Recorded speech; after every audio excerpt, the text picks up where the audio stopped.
Assalamualaikum warahmatullahi wabarakatuh. Halo semuanya, perkenalkan nama aku Viola Pitaloka Widamaya. Aku berasal dari SDN 006 Buah Batu. Dalam kesempatan kali ini, aku akan menceritakan kembali cerita yang telah aku baca. Di mana ibuku, penulisnya adalah Cucu Nurhasana dan juga ilustratornya adalah Ade Prihatna dan juga penerbitnya adalah Kementerian Pendidikan, Kebudayaan, Riset, dan Teknologi. Langsung saja kita simak ceritanya. Di mana ibuku? Di suatu pagi yang cerah, Uma terbangun dari tidurnya lelap. Ia mengedipkan matanya beberapa kali karena ia melihat ibunya sudah tidak ada di sampingnya. Akhirnya, Uma memberanikan diri untuk keluar dari gua. Pemandangan yang indah tidak membuat rasa takut Uma hilang. Akhirnya, Uma pun berjalan ke dalam setapak yang sangat kecil. Uma sering terjatuh karena Uma baru dilahirkan beberapa hari yang lalu. Itulah karena Uma belum bisa menyeimbangkan badannya dengan baik. Uma pun bertemu dengan Srili. Srili adalah bekantan. Uma melihat dari jauhan. Uma bertanya, apakah dia ibuku?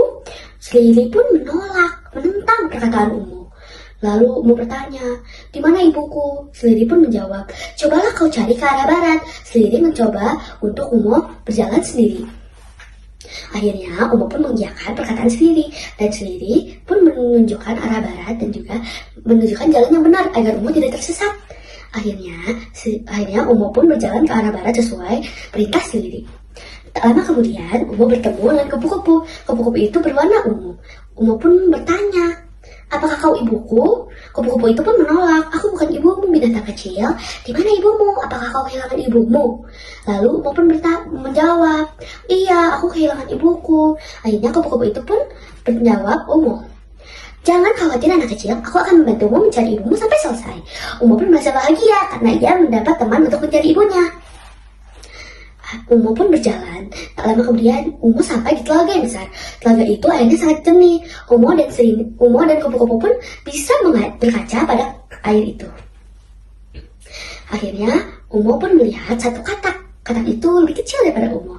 Selalu di pikiran Uma bertanya pada dirinya sendiri, apakah itu ibuku? Ibuku di mana? Akhirnya Uma pun bertanya pada katak merah. Katak merah, apakah kau ibuku? Katak merah pun menggelengkan kepala. Bukan, aku bukan ibumu. Uma pun menyadari beberapa perbedaan antara katak dan Uma. Katak itu suaranya cempreng, sedangkan Uma bersuara halus dan lembut. Akhirnya katak pun sama dengan Srili. Akhirnya katak pun menuju ke arah barat. Sepertinya aku melihat macan tutul pergi ke arah barat. Cobalah kau cari ke sana binatang kecil. Akhirnya Uma dan kupu-kupu pun mengikuti arahan katak dan Srili. Tak lama kemudian, tak jauh dari katak, Uma pun bersampai di dahan-dahan yang sangat amat kering. Tak lama kemudian, Uma melihat ada elang. Elang itu terbang dari kejauhan lalu mendarat tepat di depan Uma. Uma pun bertanya, apakah kau ibuku? Namun awalnya, sepertinya elang tidak ingin ada Uma bertanya.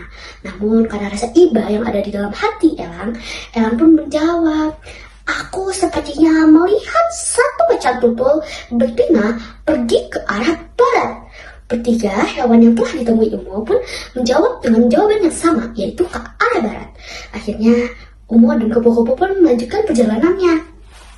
Tak lama kemudian, Uma bertemu dengan rusa yang sedang berjalan-jalan di tengah hutan. Uma pun sepertinya melihat ada beberapa kesamaan terhadap rusa dan juga Uma. Namun sepertinya kancil ataupun rusa itu, sepertinya rusa itu sukanya dipanggil kancil ya teman-teman. Akhirnya kancil itu pun bertanya pada Uma, binatang kecil, apakah kau kehilangan ibumu? Sepertinya kau anak macan tutul ya? Uma pun meragukan pertanyaan si kancil. Apakah dia macan tutul atau apa? Karena Uma belum mengetahuinya. Seperti yang tadi aku bilang, Uma baru dilahirkan beberapa hari yang lalu. Ia belum tahu identifikasi dirinya sendiri. Akhirnya Uma pun mengangguk saja. Uma pun bertanya pada rusa ataupun kancil, apakah kau ibuku? Namun kancil menolak. Akhirnya sepertinya Uma harus bertanya pada kancil di mana ibunya. Uma pun bertanya, di mana ibuku? Akhirnya kancil pun bersuara lembut menjawab Uma, saya anak binatang kecil, aku melihat macan tutul pergi ke arah sana. Ya, arah barat. Akhirnya, ternyata setelah kupu-kupu dan Umo lihat, ternyata arah barat yaitu adalah arah gua tempat Umo bertidur tadi pagi. Akhirnya, Umo berterima kasih pada Kancil dan akhirnya kupu-kupu dan Umo pun berjalan ke arah gua yang ditunjuk oleh Kancil. Umo pun berjalan, lama kemudian Umo sampai di gua dan akhirnya Umo pun melihat ibunya.